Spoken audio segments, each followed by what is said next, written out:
Okay, YouTubers, good morning.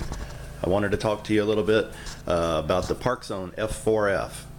This is one of my two F4Fs. I have one that is in mint, pristine, beautiful condition, and I have this one. This one was my first full-size aircraft. I did all my hands-on real live learning on this aircraft. So as you might imagine, I made one or two or a million mistakes, and there were some contests between this aircraft and the ground. Ultimately, this aircraft has recovered and is flying like a charm. But I wanted just to take a quick video of it, and for those of you who are thinking of buying it, let you know just what you're getting. There are a million videos out there that show you how great it flies, and that's a great and wonderful thing. But in this video, I really wanted to show you how it repairs, how you can keep it in the air after who knows what happens to it. The first thing we'll talk about is this atrocious cowl that they put on it. I don't know what to say about it. It's beautiful, but it is as flimsy. It's not flimsy, it's sturdy, but it's as brittle as it can be. It takes nothing to destroy that cowl. Just the tiniest impact with anything in the field will break it. This cowl's been broken many times. Yesterday I flew it, just a regular beautiful landing, just a little rock, a little 1-inch size rock hit it just at the right point when it hit the ground, and crack, there it went. So these cowls just break constantly. That's been my experience. Others may have experienced something different, but for me this thing is constantly breaking. So I tape mine up, mainly because I don't want to spend $5.99 after every third or fourth flight when something shows up in the landing field that I didn't see. So I put a gaffer's tape on here. Gaffer's tape is not duct tape. Gaffer's tape, Google it. You'll find it available in many places. It is pretty expensive, unfortunately, but it's a great tape. It's strong, it's super light, it adheres very well, and it's good stuff. Much better for your aircraft than duct tape would be. As for repairs, I've knocked the tail off once or twice. That's why there's some tape work back here. I've knocked the top of the rudder off, as you can see. Broke the tail. I think I've actually broken the tail twice. There's a little bit of repair work on the bottom. I'll get to that when I move to the bottom of the aircraft, and I'll need to explain some of the heinous things you'll see back there. The leading edge of the wing, of course, has taken a little bit of damage, as they do. And I've filled this one off with vinyl speckling putty like you would buy at Lowe's.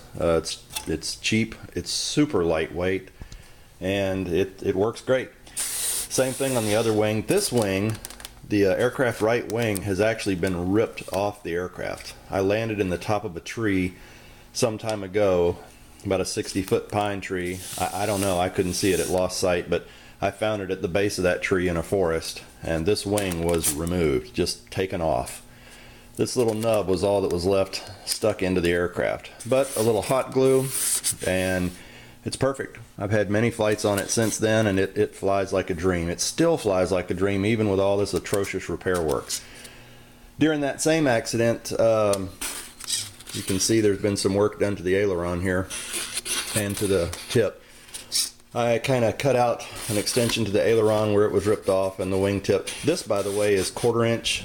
That's just 1/4 inch hobby foam. It is not the Dollar Tree stuff. If you're a Mikey's RC fan, that's not the Dollar Tree foam. It is the slightly better stuff, the Elmer's stuff, but it's not the 3/16 either. It's the 1/4 inch.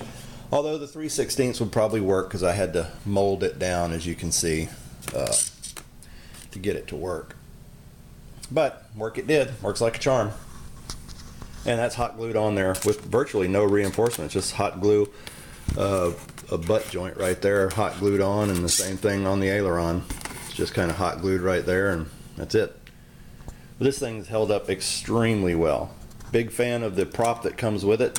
I've put many other props on there, and to get the combination between the flexible prop, so you can land it with no gear, because this prop does have to give way a little bit sometimes. If it hits in a downward position, it has to give way and move out of the way. This is the overall best prop, I think, for the aircraft. A little better performance with some other props. Flight performance, not a lot, but a little bit better. But they don't land as well as this one does. So overall, I really like the prop that came with it. I think it's a great choice. Let's look at the bottom At one point I decided to put landing gear on this thing. That worked out, well, it worked out okay for a while. I put a standard, just like you would find on a big stick or an ugly stick type, right here. Cut the landing skid off, mounted it here, and it lasted for a few flights, and then I had a particularly rough landing and it got ripped off. But at that point it did have a steerable tail wheel. As you can see, I have hacked the crud out of the back end of this aircraft, and for all it's ugly, it flies like a charm still. I don't know whether I would suggest having done everything that I did, but like I said, this was a beginner aircraft for me. It was my first real full-size airplane, and I played with it. I played with it a lot. It's part of the hobby. There's the underside damage of the brake on the wing. I had to do a little bit more work on the underside of this aircraft. But again, if you happen to be looking at this and considering purchasing it, I cannot recommend it highly enough. It is a superb aircraft, mildly aerobatic. It's just a great airplane. The only mod I've done to this aircraft at all is to insert this tab back here. If you own one, or if you've messed with one, you'll note that you get these ugly little marks right here when you squeeze the top to take it off. Well, you can get around that by putting this is actually gaffer's tape folded in half, hot glued on with a stick pin kind of securing it. Kind of keeps those ugly marks from showing up. Of course, you could contend that those ugly marks are nothing compared to all the ugly flight and hangar rash marks it has, but you know, why make them if you don't have to? Each one of these marks and bangs has a story. That one's just, yeah, I don't like it. So I put the tab in there. Anyway, have fun. I'm going to do another video here in just a minute with my FPV aircraft, the one I'm currently using for FPV, which is a, what do you call it? It's a Wild Hawk, the Wild Hawk that comes from Harbor Freight, and I have done extensive mods to that, almost unrecognizable. Anyway, I'll have that up shortly. Thanks, bye.